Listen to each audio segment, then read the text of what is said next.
बिस्मिल्लाहिर्रहमानिर्रहीम। अस्सलाम वालेकुम। मैं हाफिज़ मोहम्मद शफीक ते तुसां ॾिसदे पे मेरा यूट्यूब चैनल रंगू मीडिया। दोस्तों एक वाक़या पिछले कुछ ॾींहं मेरे नाल पेश है। वो वाक़या ये हा कि मेरा एक ईज़ी पैसे दा अकाउंट है जिन्हें मैं रकम मंगवाई है। मैं एक दोस्त भेजनी ही तो मैं उनको कढ़वा ते देवना हम तकरीबन 3000 रुपये की रकम है। मैं उनको अपना नंबर दे देते ये मेरा नंबर है। मेरे ही नंबर पर सिर्फ एक अकाउंट बनया पे ईज़ी पैसे दा, लिहाजा तो ईज़ी पैसा मुझे करवा दे। हो गए दुकानदार कने उनको आखे ए नंबर है ही नंबर ते ईज़ी पैसा भेज दियो।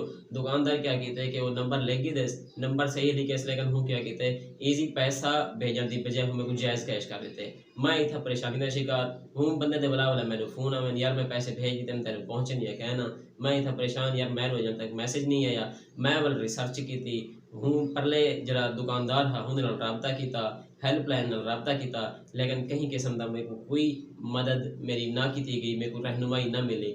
मजीद 3-4 दिन मैं रिसर्च करना रह गया। वो बंदा तो दुकान तो चला गया क्योंकि हूँ को पैसे वापसी ना किते। वो आखना कि मैं मैसेज आ गए मैसेज लिखे ना कि पैसे जरे चले गए।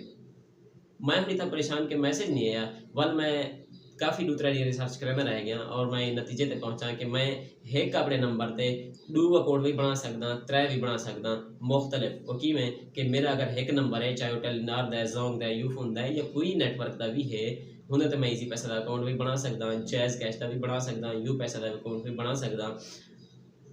ਉਹ ਕਿਵੇਂ ਬਣੇ ਸਾਂ ਹੁਣ ਦੋਸਤੋ मैं वो तो आपको दसे ना ताकि तो आपको मुश्किलात का सामना ना करना पाए वजे। और यह सूरत हाल अगर कहीं वेले तो नल पेश आंदी है तो तुसा बगैर कहीं डर खौफ दे अपना फट अकाउंट बनाओ और अपनी रकम मंगवाओ और भेजो और एक नंबर के उत्ते 3 अकाउंट चलाओ मज़े करो।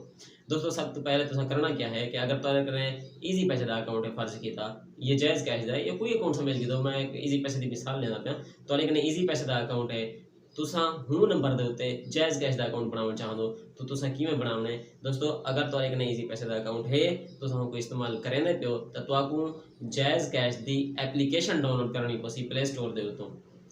वो अकाउंट इवें ना बन सी कि तुसा कीपैड के जरिए बनाने की कोशिश करो ई ना बन सके। जायज़ कैश की एप्लीकेशन डाउनलोड करे सो उन्हें डाउनलोड करने के बाद नंबर दर्ज करे सो जिस नंबर के उत्ते तो आपको अपना अकाउंट बनाना है यानी कि तुसा ईजी पैसे वाले नंबर से ही भला बनने पे हो सो ना ये वीडियो ही वास्ते देखना है ना।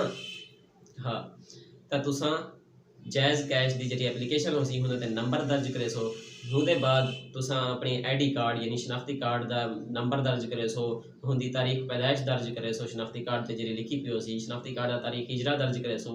अगर तुसा स्कैन करना चाहो तो स्कैन का ऑप्शन भी होने पाया वो तुसा करने के बाद तो आपको मुबारकबाद कन्फर्मेशन का ऑप्शन आवे सी कि तुसा ही को वेरीफाई करवाओ तो अकाउंट बन चुके एक सुखा ते आसान जा तरीका है इनको फॉलो करो अपना एक नंबर के उत्ते 3 अकाउंट चलाओ मज़े करो तो मेरे चैनल को सब्सक्राइब जरूर करो।